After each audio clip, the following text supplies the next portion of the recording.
केजरीवाल जी, आप दिल्ली मॉडल की हर जगह पे बात करते हैं। दिल्ली मॉडल को हमने कोरोना के टाइम पे स्वास्थ्य के मामले में देखा, पूरा ध्वस्त हो गया था और कोर्ट के मॉनिटरिंग और केंद्र की दखल के बाद चीज़ें संभली। तो ये मॉडल आप बाकी राज्यों में कैसे लागू करेंगे, जो कि यहीं पर साफ तौर पे एक कोरोना के टाइम पे टोटली कंप्लीटली ध्वस्त होते हुए दिखा था? मुझे लगता है आपका क्वेश्चन बायस्ड है। पूरे देश के अंदर जो हमने जिस तरह से कोरोना को संभाला है, पूरे देश ने, दिल्ली के अंदर भी, मैं सड़क पे भी जाता हूँ, इधर उधर जाता हूँ, सब कहते हैं कि सर कोरोना को आपने बड़ा अच्छा संभाला, कोरोना को आपने बड़ा अच्छा संभाला। नंबर एक। नंबर दो, आपने कहा कि दिल्ली मॉडल ध्वस्त हो गया था। ये इतनी बड़ी महामारी थी, इतनी बड़ी महामारी थी, पूरी दुनिया ध्वस्त हो गई थी। अमेरिका ध्वस्त हो गया था, लंदन ध्वस्त हो गया था, सारे यूरोपियन कंट्रीज़ ध्वस्त हो गए थे। उनका तो हेल्थ इंफ्रास्ट्रक्चर हमसे कई गुना ज़्यादा बड़ा है, कई गुना ज़्यादा अच्छा है। ये इतनी बड़ी महामारी थी कि कोई भी शहर का, कोई भी स्टेट का हेल्थ इंफ्रास्ट्रक्चर एक नॉर्मल सर्कमस्टांसेस के लिए बनाया जाता है। ये एज्यूम किया जाता है कि इतने के ऊपर इतने बेड होने चाहिए, इतनी जनसंख्या पे इतने बेड होने चाहिए, इतना ये होना चाहिए, इतना ये होना चाहिए। जब इतने बड़े स्तर के ऊपर ऑक्सीजन की डिमांड हो, उसके लिए तो कोई भी हेल्थ इंफ्रास्ट्रक्चर नहीं बना होता ना। तो वो तो सारे के सारे उस वक्त हमने किस तरह से उसको संभाला, ये ज़रूरी है, ना कि ये आरोप लगाना कि ध्वस्त तो फिर गुजरात भी हो गया था, यूपी भी हो गया था, पूरा देश ही ध्वस्त हो गया था। एक minute, let me just complete. पूरा देश ही ध्वस्त हो गया था, नंबर एक। नंबर दो, जो श्रेय आप केंद्र सरकार को देना चाह रही हैं कि केंद्र के इंटरवेंशन के बाद संभला, तो केंद्र अपने राज्य संभाल लेता। गुजरात का तो बहुत बुरा हाल था, उत्तर प्रदेश का तो बहुत बुरा हाल था। अमित शाह जी 2 बार आए थे दिल्ली मीटिंग लेने के लिए, राजनीति करने के लिए। अगर 2 बार अमित शाह जी की मीटिंग से किसी शहर में कोरोना खत्म होता हो, तो उनको तो एक राउंड लगवा दो पूरे देश का, ओमिक्रॉन भी खत्म हो जाएगा। एक चीज़ मैं ऐड करना चाहूँगी केजरीवाल जी, कोर्ट की मॉनिटरिंग आपने नहीं ध्यान दिया कि कोर्ट की डेली हियरिंग हुई और मॉनिटरिंग हुई। कोर्ट से हमें मदद मिली थी। एक मिनट में आता हूँ मैडम, एक मिनट आता हूँ मैडम। केंद्र सरकार ने ऑक्सीजन पे गंदी राजनीति की थी। अब मैं कह सकता हूँ, उस टाइम मैं राजनीति करना नहीं चाहता था। केंद्र ने ऑक्सीजन पे गंदी राजनीति की थी, उनका मैनेजमेंट बहुत ज़्यादा खराब था। कैसे खराब था? मेरा अपना मानना है, जो मेरे पास फिगर्स आते थे कि देश में ऑक्सीजन की कमी नहीं थी, सफिशिएंट प्रोडक्शन हो रहा था, मैनेजमेंट खराब था। अब दिल्ली में ऑक्सीजन बनती नहीं है, उत्तर प्रदेश में ऑक्सीजन बनती है, राजस्थान में ऑक्सीजन बनती है, हरियाणा में ऑक्सीजन बनती है। अब हरियाणा में जो ऑक्सीजन बनती है, तो केंद्र सरकार ने पूरे देश की ऑक्सीजन अपने कंट्रोल में कर ली कि अब जितनी ऑक्सीजन होगी हम एलोकेट करेंगे। उत्तर प्रदेश में जो ऑक्सीजन बनती है वो उत्तर प्रदेश को यूज़ करने के लिए देनी चाहिए थी, हरियाणा की हरियाणा को। उन्होंने क्या, उत्तर प्रदेश की ऑक्सीजन अलॉट कर दी तमिलनाडु को, तमिलनाडु की ऑक्सीजन अलॉट कर दी वेस्ट बंगाल को, वेस्ट बंगाल की ऑक्सीजन अलॉट कर दी राजस्थान। इतना गड़बड़ मैनेजमेंट सिस्टम था और उसकी वजह से दिल्ली को ऑक्सीजन की कमी हो गई, बहुत ज़्यादा कमी हो गई। 3-4 रातें ऐसी थी मैं सोया नहीं था। It was emotionally very distressing for us. पूरा रात में फ़ोन कॉल अटेंड करता था, किसी को बेड चाहिए, किसी को ऑक्सीजन चाहिए, हॉस्पिटल में ऑक्सीजन की कमी हो गई। फिर हम कोर्ट गए, हम गए थे कोर्ट ऑक्सीजन मांगने के लिए, तब कोर्ट के इंटरवेंशन से ऑक्सीजन मिली थी। कई लोग आरोप लगाते हैं केजरीवाल तो बस कह देता था ऑक्सीजन दे दो, ऑक्सीजन दे दो। हाँ, हम अगर चिल्लाते नहीं, हम कोर्ट नहीं जाते, तो दिल्ली वालों को ऑक्सीजन नहीं मिलनी थी। हम कोर्ट गए। मैं आज सुप्रीम कोर्ट का शुक्रिया अदा करना चाहता हूं कि उनके इंटरवेंशन के बाद हम लोगों को, आज से पहले देश के इतिहास में ऐसा कब हुआ था कि महंगाई के फायदे गिनाए गए थे? ऐसा हुआ था क्या? जब रुपए ऐतिहासिक तौर पर डॉलर के मुकाबले सबसे निचले स्तर पर चला गया है, तो एक बिका हुआ पत्रकार टीवी पे आकर के कह रहा था कि देखिए रुपया कमजोर हो गया है, इसका क्या क्या फायदा है। इसका फायदा यह है कि भारत के बाहर जो रहने वाले लोग हैं वो डॉलर में पैसा कमाते हैं, तो वो वहां अगर $1 कमाएंगे तो उनको 100 रुपया हो गए। हम बोले प्रचंड मूर्ख हैं कि भारत से बाहर भारत के कितने लोग रहते हैं? भारत के भीतर भारत के लोग ज्यादा रहते हैं ना। तो अंतर्राष्ट्रीय बाजार में अगर रुपए की कीमत कम होगी तो हम जो बाहर से सामान मंगाते हैं वो सामान महंगा हो जाएगा, और सामान जब महंगा होगा तो महंगाई से लोगों की जान निकल जाएगी। और महंगाई का हालत ये है, महंगाई है कि नहीं है? ऐसा तो नहीं है ना कि सिर्फ कांग्रेस पार्टी को महंगाई दिख रही है, महंगाई सबके लिए है ना। ऐसा तो नहीं है कि पेट्रोल पंप पे अगर आप भाजपा का बिल्ला लगा करके जाइएगा तो पेट्रोल आपको 50 रुपये लीटर मिलेगा, ऐसा है क्या? हिंदू को भी 100 रुपया, मुसलमान को भी, दलित को भी, ब्राह्मण को भी, महिला पुरुष सबको, कोई छूट नहीं। तो जब महंगाई हिंदू और मुसलमान नहीं कर रहा है तो प्रभु आप लोग का हिंदू और मुसलमान कर रहे हैं। देश जब महंगाई से मर रही है, तबाह हो रही है, तब आप हिंदू और मुसलमान क्यों कर रहे हैं? देश जब बेकारी से जूझ रही है, देश में सबसे ज्यादा बेकारी है, तब आप हिंदू और मुसलमान क्यों कर रहे हैं? इस बात को समझिए कि ये अंग्रेजों के पक्के सिद्ध हैं। जैसे होता है ना गुरु जी का पक्का चेला, कि अंग्रेज से ये एकदम पक्का नुस्खा सीखे हैं। एकदम हकीम साहब का पुड़िया नहीं होता है, चूरन, वो एकदम चूरन खाए हैं बराबर। कि अंग्रेज जैसे देश को डिवाइड एंड रूल करते थे, हिंदू मुसलमान बोल करके लड़ाते थे, और हम 35 करोड़ भारतीयों के ऊपर राज करते थे। कपास हमारा, यहां से ले जाते थे, वहां कपड़ा बनाते थे, वापस ला करके हम ही को बेचते थे, और जो मुनाफा होता था उससे कोठियां बना करके यहां रहते थे और हमारे ऊपर कोड़े बरसाते थे। ऐसा होता था कि नहीं होता था? यही अब हो रहा है हमारे साथ। बीएसएनएल याद है? धीरे धीरे इतिहास होने वाला है। बीएसएनएल को क्या कहा जाता था? भाई साहब नहीं लगेगा। जियो धन धना करके मजा आ रहा है ना। पहला बार जब जियो आया तो फ्री था, तो लोग ही प्रचार कर रहे थे, पूछते थे कि कौन सा सिम यूज करते हो, तो कह दिए एयरटेल या बीएसएनएल। कहता था भारी बेवकूफ आदमी हो, जियो क्यों नहीं ले लेते हो, फ्री में मिल रहा है। हम कहते थे रे भाई, बड़े बुजुर्ग कहते थे कि फ्री का सामान बहुत खतरनाक होता है। फ्री में जियो मिल रहा है क्या सिपाही जी? फ्री में जियो मिल रहा है अब, पहले मिला था ना। क्यों मिला था? इसीलिए मिला था कि जब बीएसएनएल नहीं रहेगा ना, तो अभी 700 रुपया दे रहे हैं, कल को 7,000 रुपया भी अगर मांगेगा ना अंबानी, तो आपको देना पड़ेगा। इस बात को याद रखिएगा।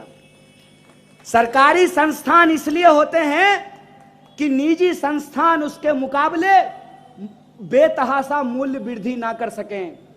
सरकारी संस्थान इसलिए होते हैं कि जो निजी संस्थान से खरीद सकता है वो निजी संस्थान में खरीदेगा, और जो इस देश का आम गरीब लोग है वो सरकारी संस्थान में अपनी जरूरतों को पूरा करेगा।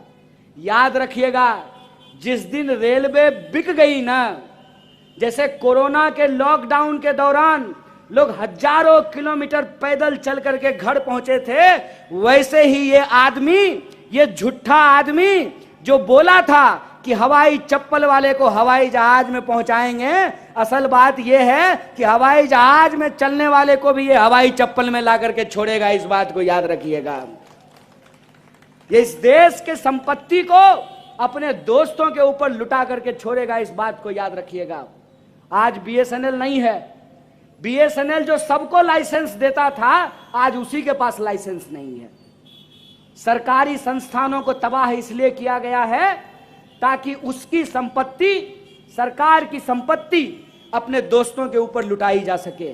इसीलिए मैं बार बार कहता हूं कि ये लड़ाई दल की लड़ाई नहीं है, ये लड़ाई विचार की लड़ाई है। एक तरफ वो लोग हैं कि सरकारी संपत्तियों की लूट और सरकारी दोस्तों को छूट मिल रही है, और एक तरफ हम लोग वो हैं जो गांधी को मानने वाले लोग हैं, नेहरू और बाबा साहब भीमराव अंबेडकर के विचारों पे चलने वाले लोग हैं। यह देश हमारा है, इस देश को हमको बचाने का संकल्प लेना पड़ेगा। अग्निवीर का जब आंदोलन बिहार में हो रहा था, मैं बिहार गया तो मैं नौजवानों से पूछ रहा था, क्या दोस्त, क्या हाल चाल? बोला भैया गलती हो गया। क्या गलती हो गया? बोला आपको हम जब कहते थे ना तो हमको बुरा लगता था। हम बोले क्या बुरा लगता था? हमको लगता था कि आप देश को बदनाम कर रहे हैं प्रधानमंत्री से सवाल पूछ करके। लेकिन आप जो सवाल पूछते थे ना, वो सब सवाल सही था। जो आदमी अपनी पत्नी का नहीं हुआ वो देश का क्या होगा? फिर मैंने उन नौजवानों को पूछा कि तुमको अब क्या लगता है? बोला ठग लिया, ये तो भारी ठग लिया भैया। हम लोग दिन भर व्हाट्सएप पे इसका प्रचार करते थे, फोटो लगाते थे, जो जो किया कहा सो किए, थाली बजाए, ताली बजाए, सब कुछ किए इस आदमी को। लेकिन आज ये आदमी हमारे पेट पे लात मार दिया है। हम बोले पेट पे लात कैसे मार दिया है?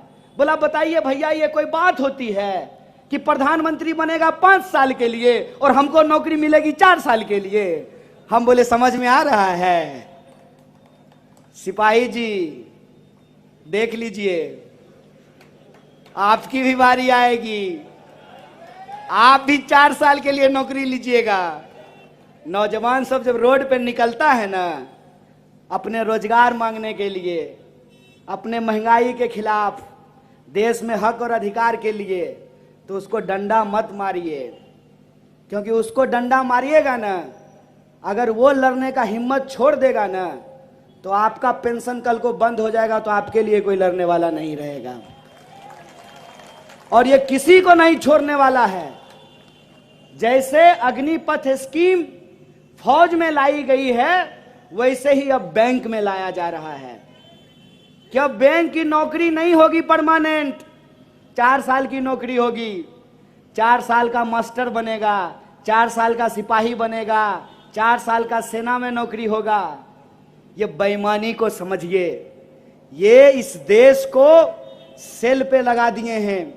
इसीलिए आप सबसे आग्रह करना चाहते हैं कि एक चुनौतीपूर्ण स्थिति में हम लोग फंसे हुए हैं। एक तरफ हमको अपनी जिंदगी की जो रोज की जद्दोजहद है उससे भी जूझना है। विद्यार्थी को पढ़ना है, किसान को खेती करनी है, मजदूर को मजदूरी करनी है, पत्रकार को पत्रकारिता करना है, बिजनेस करने वाले लोगों को दुकान चलाना है, महिलाओं को घर भी संभालना है, नौकरी भी करनी है। एक तरफ हमारी जिंदगी की अपनी जद्दोजहद है, दूसरी तरफ हमारा देश है। और उस देश की जो हालत है, उस हालत से भी हमको देश को निकालना है।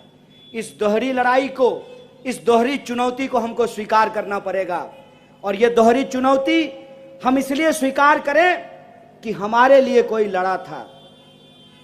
अरे भगत सिंह बहुत स्मार्ट आदमी थे, भगत सिंह बहुत स्मार्ट आदमी थे, कॉलेज के टॉपर थे, उनको भी बहुत लड़की पसंद करती होगी। बढ़िया अंग्रेजी बोल करके बढ़िया नौकरी लेते और बढ़िया शादी करके जो है लंदन में सेटल हो सकते थे। लेकिन वो फांसी के फंदे को चूम लिए, देश की आजादी के लिए अपनी जान को न्यौछावर कर दिया। इस बात को याद रखिएगा कि आजाद देश में हम आजाद तरीके से सांस इसलिए ले पा रहे हैं कि किसी ने हमारे लिए अपनी जान को कुर्बान की है। हमारी अपनी जिंदगी की जो जद्दोजहद है, उस जद्दोजहद के साथ साथ इस देश को बेहतर बनाने का, इस देश को बचाने का, इस देश के आम लोगों के हक और अधिकार के लिए हमको अपनी जिम्मेवारी निभानी पड़ेगी। ठीक उसी तरह से कि बाप दादा आम का पेड़ लगाए तो उसका फल हम खाए। हम अगर पेड़ को नहीं बचाएंगे तो हमारी आने वाली पीढ़ी को आम नसीब होगा? आम नसीब नहीं होगा। मैंने अपनी माँ को फ़ोन किया और माँ को कहा कि मम्मी सेब का सब्जी कैसे बनाया जाता है? तो माँ बोली कि पगला गए हो क्या, सेब का सब्जी कैसे बनेगा? हम बोले अब सेब का ही सब्जी बनेगा ना, सेब 90 रुपये किलो है और गोभी 200 रुपये किलो बिक रहा है। यह हकीकत है। ये जो हमारी जिंदगी की जद्दोजहद है, इस जद्दोजहद में, इस लड़ाई में हम सबको एक दूसरे का कंधा थामना पड़ेगा।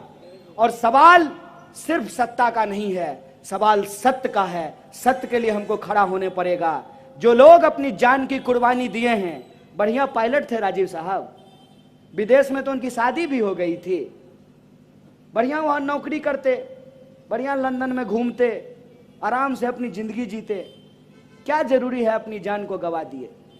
अगर किसी ने हमारे लिए अपनी जान गवाई है, अगर हम इंसान हैं हमारे आंख में पानी है, इंसानियत है, तो उस बलिदान को सम्मान करते हमको इस देश की रक्षा करनी पड़ेगी। यह संकल्प लीजिए कि यह देश हमारा है, इस देश को हम बचाएंगे और बेचने वाले और बचाने वालों की इस लड़ाई में हम बचाने वालों के साथ खड़े होंगे। अगर हम ईमानदारी से लड़ेंगे तो इस बात को याद रखिएगा कि इस देश ने बार बार इस बात को साबित किया है कि दुश्मन शैतान कितना भी ताकतवर क्यों ना हो, अगर तैमूर लंग के सामने बलकरन नाम का एक छोटा बच्चा सब्जी काटने वाला चाकू लेकर के खड़ा हो सकता है, तो हम तो फिर भी 130 करोड़ लोग हैं। अगर हम एकजुट होकर के खड़ा हो गए तो पूंजीपतियों के इन दलालों को हम जरूर हराएंगे और हम हमारी दो की सरकार को परास्त करके 130 करोड़ लोगों की जो भावनाएं और आकांक्षाएं हैं उसको पूरा करेंगे। और हमको पूरा भरोसा है कि कांग्रेस पार्टी एकजुट होकर के देश को हक और अधिकार के लिए संघर्ष करेगी। जो देश को आजादी दिलाई है वही पार्टी देश की आजादी को बचाएगी। इसी आशा और विश्वास के साथ एक बार फिर से आप तमाम लोगों का शुक्रिया अदा करते हुए धन्यवाद कहते हुए अपनी बात को खत्म करूंगा। शुक्रिया। इनकलाब जिंदाबाद, हमारी एकता जिंदाबाद। जय हिंद, जय कांग्रेस। आप लोगों के अच्छे दिन आए हैं या नहीं पता नहीं, लेकिन गोदी एंकरों के बुरे दिन जरूर आ गए। कुछ भी भाई चिंता ना कर, आज की लिस्ट में तुम्हारे अलावा भी और लोग हैं। क्योंकि इसने कड़ी टक्कर दे रखी है भाई को। मैं भी पूछ सकती हूँ सिद्धि जी, क्या हुआ जब आप जेल में थे? गजब बेइज्जती है। वैसे स्मृति जी ने जो कहा मैं उसकी कड़ी निंदा करती हूँ। अब मैं भी आपको यही कह सकता हूँ। इसलिए नहीं कि उन्होंने कुछ झूठ बोला, बल्कि इसलिए कि सुधीर ने 9 साल में पहली बार सही प्रश्न पूछा। जब टमाटर 250-300 रुपए हुआ तो आपके घर में भी बात होती थी टमाटर के बारे में? क्या बात है। और सही मंच पर सही शख्स से पूछा। इसलिए कह रही हूँ ये ट्रिविलाइजेशन हो जाएगा। इसी को व्हाट अबाउट री कहते हैं कि मैं आपसे पूछूं, फिर आप कहेंगे कि अच्छा पहले ऐसा होता था। 9 साल तक इतनी डुगडुगी बजाने का ये सिला मिला कि मंत्री महोदया का अहंकार भूल गया। ये तो अपना आदमी है। नहीं, व्हाट अबाउट री नहीं है। मैं भी पूछ सकती हूँ सिद्धि जी, क्या हुआ जब आप जेल में थे? द इशू इज थोड़ी मर्यादा रखिए। फॉर इंस्टेंस, और मैं जेन्युइनली माफी चाहूंगी इसलिए क्योंकि मैंने आप पर पर्सनल कटाक्ष किया, जबकि ऑडियंस में कई लोग नहीं जानते कि मेरी मीडिया में काम की शुरुआत आपके जूनियर के नाते हुई थी। ये बड़ी अच्छी बात कही आप। लेकिन वो ठीक है, लेकिन मैं आपको यहाँ ये कहना चाहूंगा कि आपको अगर आप पर्सनल कटाक्ष करते हैं तो अपने लिए भी तैयार रहिए। हाँ बिल्कुल, मैं तैयार हूँ, मुझे कोई आपत्ति नहीं। जब आप तक बात आती है तो फिर आप मैं बिल्कुल तैयार हूँ। और सिर्फ इतना ही नहीं, इसी मंच पर एक विपक्ष के बड़े नेता यूपी के पूर्व सीएम अखिलेश यादव भी एक बार फिर ईमानदार पत्रकारों को आईना दिखाया है कि आज तक दुनिया का सबसे बड़ा चैनल है, देश का सबसे बड़ा चैनल है। मैं आपको बधाई देता हूं। मैं उस दिन का भी इंतजार करूंगा कि दुनिया का सबसे सच्चा चैनल बने। सबसे सच्चा और अच्छा ही है। तभी मैं देखता हूं कि यूट्यूबर्स की जो व्यूशिप है वो न जाने कहां पहुंच रही है। ये बात मैं भी नहीं छिपा सकता, ये बात तो आप भी जानते होंगे। सर वही तो आंकड़ा मैं दे रही हूं कि क्योंकि आपको बोलना पड़ा चैनल के बाद यूट्यूब चैनल, तो केवल एक थी आपका यूट्यूब नहीं। जनता आज सच स्वीकार कर रही है, अच्छा सुनना चाहती है। तो कई यूट्यूब चैनल शायद बड़े बड़े चैनलों से ज्यादा उनके सब्सक्राइबर्स हैं आज। एक ही दिन में एक ही मंच पर सत्ता के चाटुकारों को विपक्ष ने ही नहीं, सत्ता पक्ष ने भी लपेट लिया। अगर हम करें तो करें क्या, बोले तो बोले क्या। ना, ये इनकी निष्पक्षता का प्रमाण नहीं है। ये इस बात का प्रमाण है कि इज्जत इनकी कोई नहीं करता। ये इस बात का प्रमाण है कि जिसे सिर पर चढ़ा कर रखा, उनकी नजर में भी इनका स्थान वही है जो विपक्ष की नजर में। इन्हें गोदी मीडिया बनाने वाले भी इन्हें गोदी की तरह ही ट्रीट करते हैं। गजब बेइज्जती है। ये विपक्ष को बुलाते हैं बैलेंस करने के लिए, लेकिन अखिलेश यादव ने ये पहली बार नहीं किया है। वो जानते हैं उन्हें क्यों बुलाया जाता है, तो वो भी पूरा टीवी स्पेस लेकर इनकी बखिया उधेड़ाते हैं। ईमानदार पत्रकारों की सूची बनाई है, लिस्ट, नाम आपका भी है उसमें है। सच बता, उम्मीद है और मैं समझ सकता हूं क्योंकि आप देश के सबसे ईमानदार पत्रकारों में आते हैं।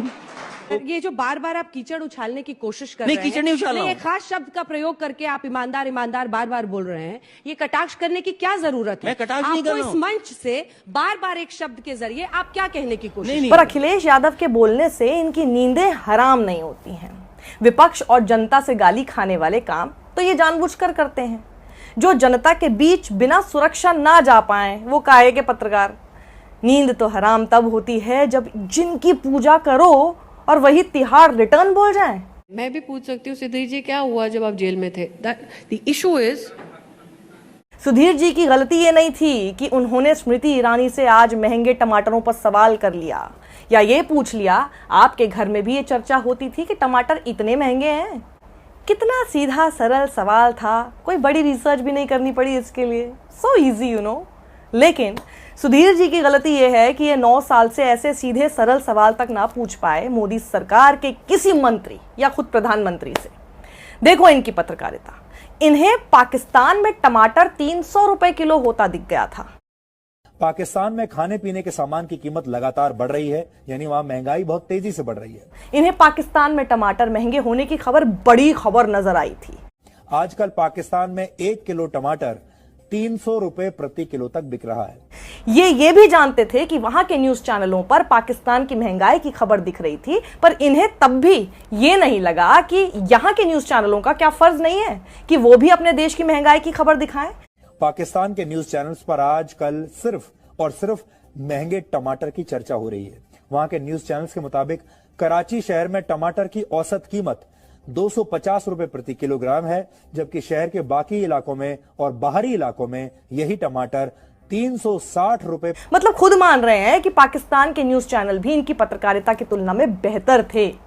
वो पाकिस्तान की महंगाई दिखा रहे थे और ये सिर्फ पाकिस्तान की ही महंगाई की बात कर रहे थे। इतनी खुशी मुझे आज तक। ये गरीब की रोटी की तुलना ओटीटी से ना कर रहे होते। लेकिन हमें लगता है कि अब इस इंटरनेट के युग में 2 जून की रोटी का महत्व बदल चुका है। अब लोगों को 2 जून की रोटी से ज्यादा चिंता 2 जून के डेटा की होती है। आटा और डाटा को एक तराजू में ना तोल रहे होते। और इस दौरान हमने ये पाया कि भारत में मोबाइल फोन के बढ़ते इस्तेमाल ने ज्यादातर परिवारों का मासिक खर्च पहले की तुलना में बहुत ज्यादा बढ़ा दिया है। और अब आपका सबसे ज्यादा पैसा आटे पर खर्च नहीं होता, बल्कि अब आप डेटा पर सबसे ज्यादा पैसा खर्च करते हैं। तो आज इनका ये हश्र नहीं होता। और ये मेरी शालीनता है। नहीं, बिल्कुल। मैं स्पष्ट रूप से कहती हूँ कि अगर आप मुझसे पूछें कि एक पुरुष ने किस प्रकार से क्या फ्लाइंग किस किया, वो आपकी शालीनता का दर्पण आपके लिए हो सकता है, मेरे लिए नहीं है।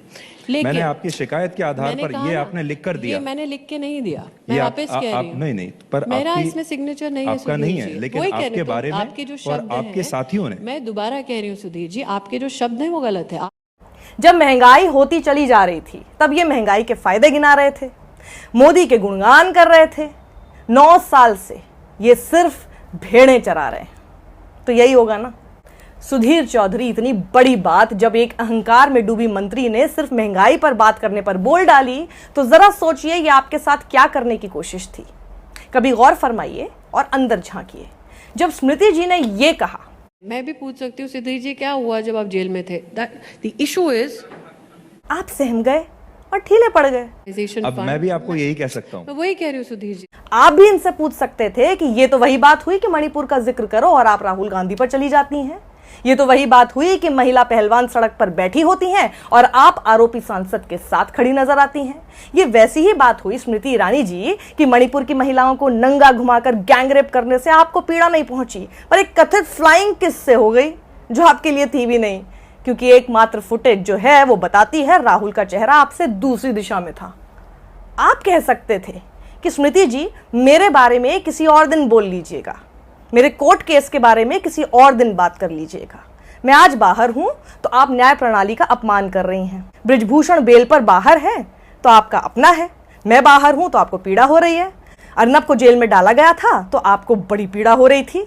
आप तो ट्वीट तक करके उनका समर्थन कर रही थी, जबकि आप भी जानती थी वो खुदकुशी के लिए उकसाने के आरोप में जेल में था। इतनी सिलेक्टिव आप इसलिए हैं स्मृति जी कि अर्नब की हिम्मत नहीं है आपसे टमाटर तक पर सवाल पूछने की। मैंने पूछ लिया तो आप बिलबिला गई। आप मुझ पर कितने भी व्यक्तिगत सवाल उठा लें, पर मेरा सवाल नहीं बदलेगा। आप सिलेंडर लेकर जमीन पर पड़ी मिलती थी, आज आप सिलेंडर के साथ खड़ी भी नहीं दिखती। आपके राहुल ऑब्सेशन की कहानियां सबको पता है। अब सुधीर ऑब्सेशन की कहानियों का सिलसिला मत शुरू कीजिए प्लीज। चलिए सवाल का जवाब दीजिए। पर आप बैकफुट पर आ गए। इसलिए नहीं कि आपकी दुखती रग पर हाथ रख दिया था, इसलिए कि वो मोदी सरकार की मंत्री हैं। और यही बात आपको विपक्षी किसी नेता ने कही होती ना, तो आप पर्सनल लेवल पर उसका पूरा बायोडेटा खोल देते, उसके बाद ट्विटर पर भी सत्ता के आगे ब्राउनी पॉइंट बनाने के लिए कूद पड़ते। लेकिन यहां आप खुद के लिए भी स्टैंड नहीं ले पाए। आपको गोदी और तिहाड़ी बोलने वाले पत्रकारों को तो दिन भर ट्विटर पर आप कोसते हुए नजर आते हैं। खुद के लिए वो रीढ़ जो उनके सामने दिखाते हैं, यहां तक कि नफरत परोसकर भी बेशर्मी के साथ तनकर खड़े हो जाते हैं, वो स्टैंड आपने इस बार क्यों नहीं लिया? देश देख रहा है। आपका इतिहास नहीं बल्कि आपकी पत्रकारिता इतनी ब्लैक हो चुकी है, जिसमें थोड़ा भी वाइट सवाल डालने की कोशिश उसे ग्रे ही बनाएगी, सफेद नहीं। अभी भी वक्त है।